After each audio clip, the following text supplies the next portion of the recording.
नमस्कार, मैं यशपाल हंस करनाल से। आशा है आप प्रसन्न होंगे, सुखी होंगे, आनंद में होंगे।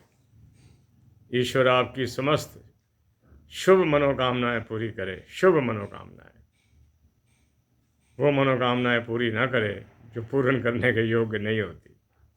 अच्छी कामनाएं सबकी पूरी होनी चाहिए, ऐसा शास्त्रों का भी मत है और हम शास्त्रों से बिल्कुल सहमत हैं। मेरे प्यारे बंधुओं, मैं आज आपको 2 योगों के बारे में बता रहा हूँ। पहली बात तो मैं उन लोगों को ये बताना चाहता हूँ जिन्होंने ज्योतिष पर कुछ ज़्यादा अध्ययन किया है या नहीं किया, मुझे कुछ पता नहीं, लेकिन कई बार कुछ बातें ऐसी उठती हैं कि हमें समझ नहीं आता कि ये बात इन्होंने क्यों करी, इसके पीछे इनका लॉजिक क्या था, महत्व क्या था। एक चीज़ हम समझाते हैं कि when the Lord of the 6th house is in the 6th house, छठे घर का मालिक छठे घर में बैठा है, वो बहुत शक्ति पकड़ गया। 8वें घर का मालिक अपनी ही राशि का होकर अपने ही घर में 8वें में बैठ गया, बहुत शक्ति पकड़ गया। मैं आपको ये बताना चाहता हूँ कि किसी भी स्थान पर अगर एक ग्रह अपनी राशि का बैठ जाए और दूसरा नीच का बैठा हो तो ये विपरीत राजयोग बन जाता है। ग्रंथों को पढ़िए, बहुत अच्छा लगेगा। जो छोटे छोटे नुक्स हम लेकर बैठ जाते हैं वो वास्तव में होते नहीं है।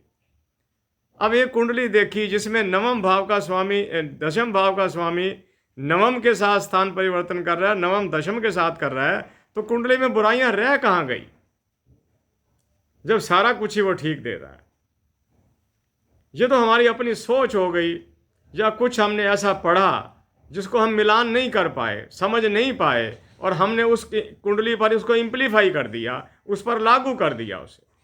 नहीं, ऐसा ना करना, कुंडलियों को खराब ना करना। ईश्वर हर कुंडली को ठीक भेजता है।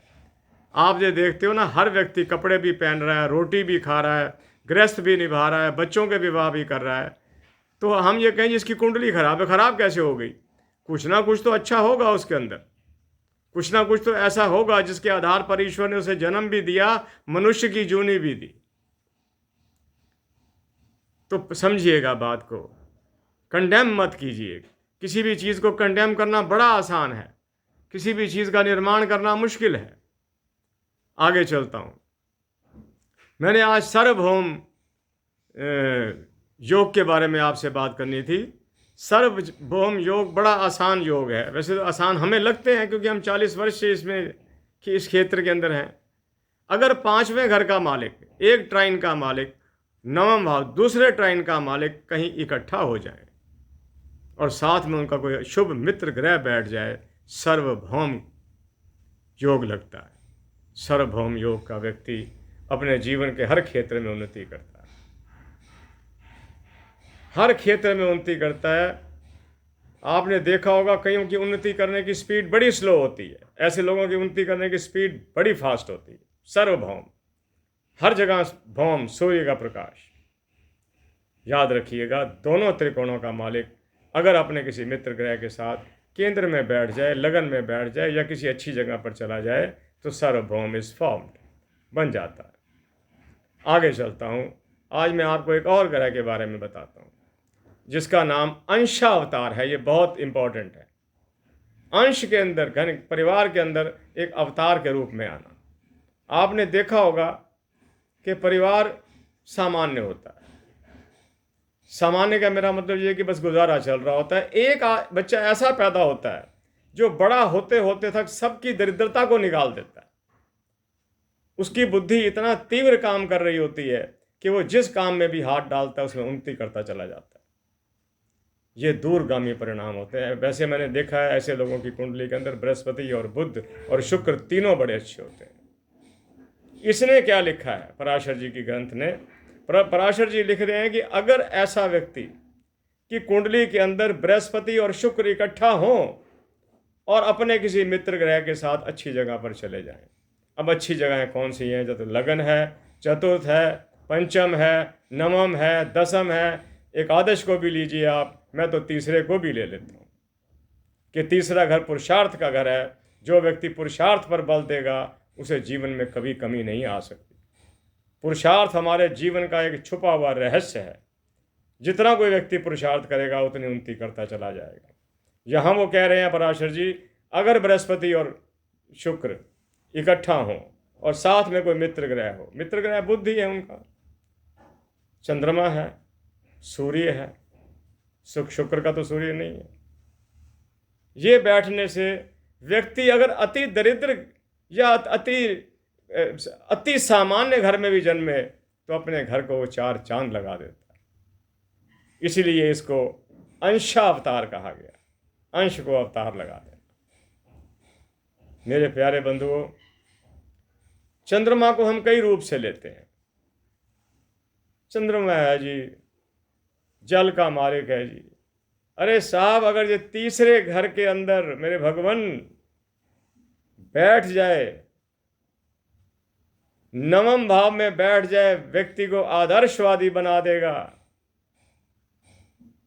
वो यहां इधर भटकने वाला नहीं होगा, वो अपनी निर्णय पर स्थिर रहकर अपने कामों को पूर्ण करेगा। ये 40 वर्ष के मेरे ज्योतिष के जीवन के अंदर ये बात आई। तीसरे चंद्रमा, 9वें चंद्रमा, क्या बात। चंद्रमा परेशान तब करता है जब ये वाणी स्थान पर बैठ जाता है, तो व्यक्ति तरह तरह की बातें करेगा, इलॉजिकल बातें करेगा। उनका लॉजिक से बात करते करते बात से भटक जाएगा। ये चंद्रमा का स्वभाव है, जल का स्वभाव है, जल फैलता है, वो बात को फैला देगा, समझ नहीं आएगी बात की।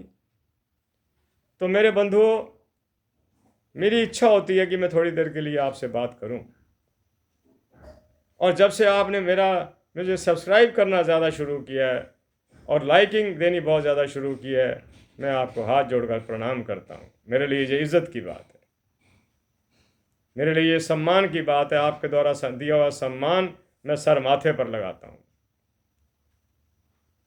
और हमेशा आपके कल्याण की कामना करता हूं कि मेरा हर दर्शक, वो व्यक्ति जो मेरे से ज्योतिष आदि सीखने की कोशिश कर रहा है, चाहे ना सीख रहा हो, बातें तो लेता है ना, मैं उसका भी धन्यवादी हूं कि आपने मुझे इस योग्य तो समझा।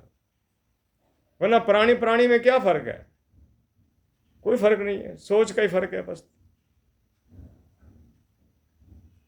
तो आप मुझे जो आदर और सत्कार देते हैं, उसके लिए मैं आपका धन्यवाद करता हूं। और मैं चाहता हूं कि जो 40 वर्ष में मैंने पढ़ा, अब जीवन के इस क्षेत्र में आकर उसे बांट दिया जाए तो अच्छी बात है। और मुझे आशा है कि मेरी बातें मिथ्या नहीं होंगी, क्योंकि मैंने शास्त्रों से लिए हैं। शास्त्र तो हमारे सर्वे सर्वा हैं, हमारे सर्वे सर्वा की बात गलत कैसे हो सकती है। 8 मिनट होने को आ गए। इसी के साथ मैं यशपाल हंस आपसे आज्ञा चाहता हूँ। आपके परिवारों में खुशी रहे, धन और दौलत का स्थायी वास हो, घर में प्रेम और शांति हो, परस्पर भाईचारा बना रहे। मेरी माँ सरस्वती, जो मेरी इष्ट देवी भी है, आपको मेधा और प्रज्ञा बुद्धि प्रदान करे, ताकि आप समाज के अंदर एक अलंकृत व्यक्ति के रूप में जाने जाएं। नमस्कार। जय जगत, जय भारत। नमस्कार।